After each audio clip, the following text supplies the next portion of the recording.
I'm Dr. George Flynn. Welcome to Chapter 2. Chapter 2 of How to Develop Your Own Online Business. Now in Chapter 1, we had who, what, where, how, why, and when. When can we do it? We discussed all of that. It's you. You can do this. It's not that hard. And I think you're going to have a lot of fun doing it. First thing you've got to do, the most important thing maybe, each lesson will probably be the most important, but this one is super important because it's like going on a trip. You're going to pick your destination on the map, where you're going. Because if you don't know where you're going to go, you might not get there, or any road will take you there if you don't know where you're going. But online business has a vast amount of selections. Just Google anything. You'll find millions of selections. So for you, choosing the right product, the right service, in the online marketing area, they call it the right niche, N-I-C-H-E. That's like finding a key that's going to unlock everything that you need to do and know to be successful. So your niche, we're going to call it niche, some people call it niche, some other people call it. It defines not only the products or services that you're going to offer, but also it sort of defines the specific audience that you're going to offer these things to, that you're going to cater to. So this is your guide about understanding the intricacies of niche selection. We're going to explore the concept of their profitability and uncover the essential steps to pinpointing one area that resonates with your passion and that has the potential to thrive online. So the power of selection. At the core of this successful online business that you're going to have is a niche, a distinct segment of the market. It's going to address specific needs or interests. And unlike a lot of businesses, these generic businesses, niche businesses have a very clear focus.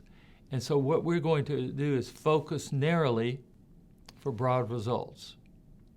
And this is going to allow you to tailor your offerings and messaging to a well-defined target audience.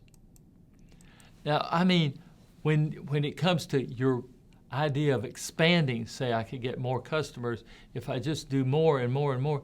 No, I'm saying stay focused. Stay focused on this one thing that you're going to choose. We're going to help you choose it. So if you keep specific, you're going to have a stronger connection with your customers. And they are going to perceive the business, you as an expert in catering to their unique requirements. All of a sudden, you're going to be the go-to person. Now, there's an intersection of what you're passionate about and what's profitable. A lot of people say you can have a profitable business with any passion. May be true, but selecting a profitable niche involves you finding the sweet spot where your passion, what you're interested in, whether it's flower arranging or boat anchors or airplanes, whatever it is, your passion has to align with a market demand. Now, your passion can fuel your dedication, your creativity, and profitability ensures that your business will sustain itself. Now, if you have this dedication, if you have this high energy toward your product, other people will buy into it and go along with you for the ride into profitability. So it's crucial for you to avoid extremes. Now, there are a lot of extremes out there. There are extremes that lack market demand or venturing into a high demand niche without genuine interest. You might say, okay, a lot of the online courses say, we'll talk about dog training. Well, that's a broad interest. If you're not interested in dog training, it's not going to work. So there's a convergence of passion and profit where you'll find a foundation for success and have a very fulfilling online business journey. There's a little market research. There have been a lot of tools out there to help you research the market. And you can delve into market trends, customer behavior, competition. You can gain invaluable tools that can help your decision making. Other tools like Google Trends, social media analytics, and keyword research platforms that can have data-driven insights into what topics and what products are currently in demand and how well that demand is being answered. We've got to do some thorough market research. It's going to help you identify gaps, untapped opportunities, and areas where your unique value can shine. Now, remember that USP, unique selling proposition. You're going to have that unique selling proposition. So we're going to check on the market demand and the competition. It's crucial, just crucial, in niche selection or target selection to evaluate high market demand and competition. Now, high demand indicates it's going to be lucrative, but it's also going to say there's a lot of competition out there. And it may be a demand that's only temporary, and it may not be sustainable. But simultaneously, you got to do competitive analysis. It's going to help you understand the landscape that you're going into. And there are a lot of tools online. The competition can validate market viability. So if you see competition, say, I must be on the right track. Too much competition may make it very challenging to differentiate yourself. So remember, striking a balance in demand versus competition is going to be a key. The profitability equation. We're going to identify your avenues of making money. I know you're coming up with ideas about which niche you'd like to be in, but before you finalize it, I want you to consider the avenues that are going to make you money.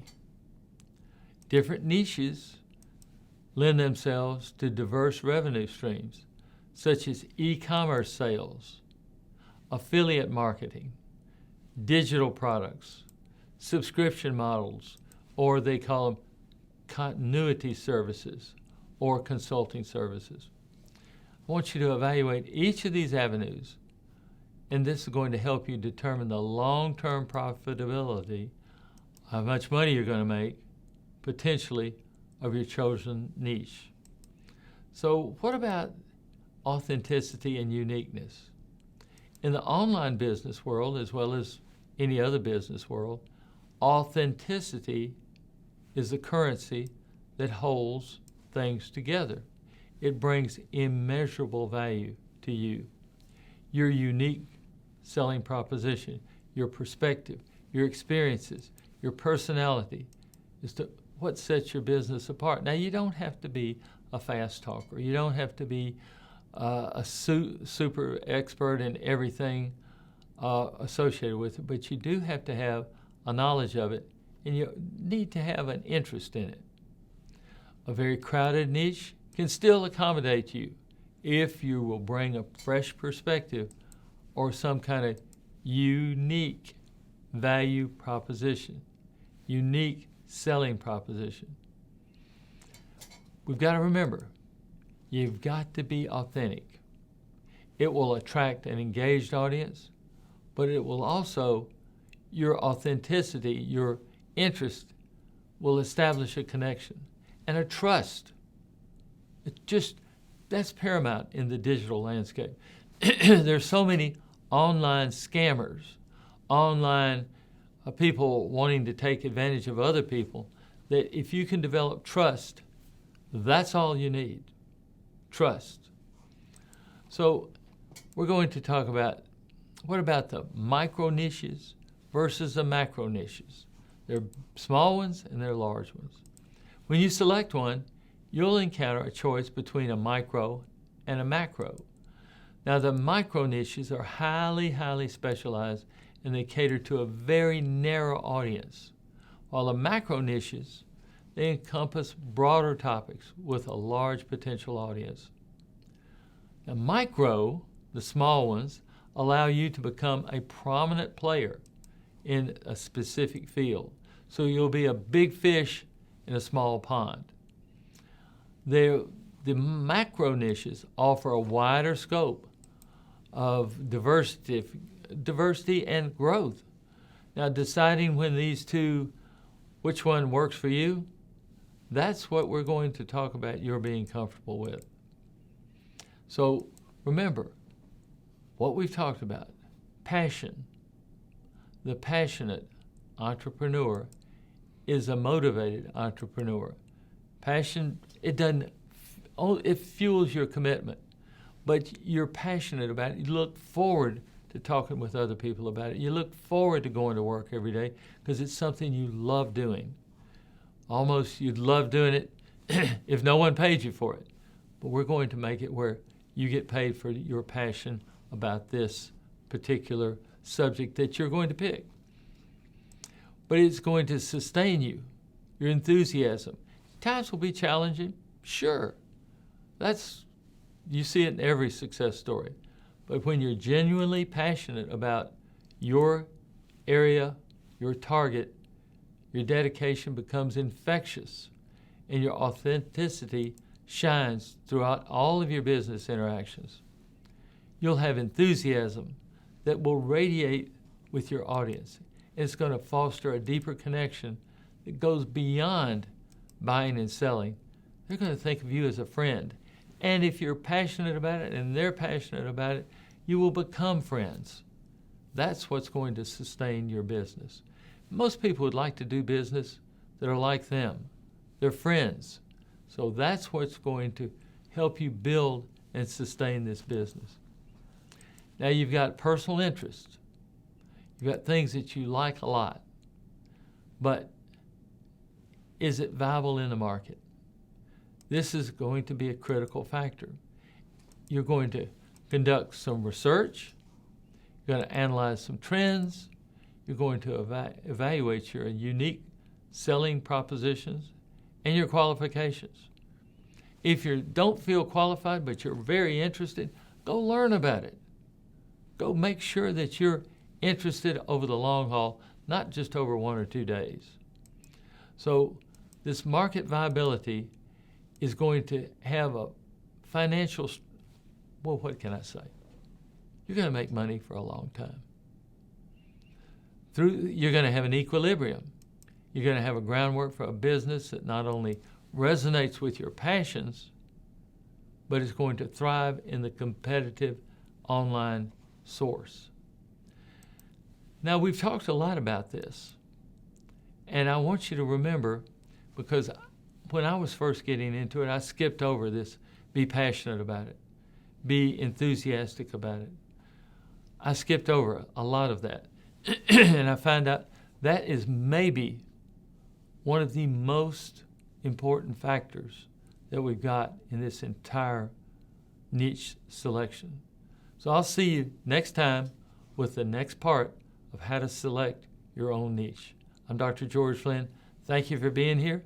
We'll see you next time.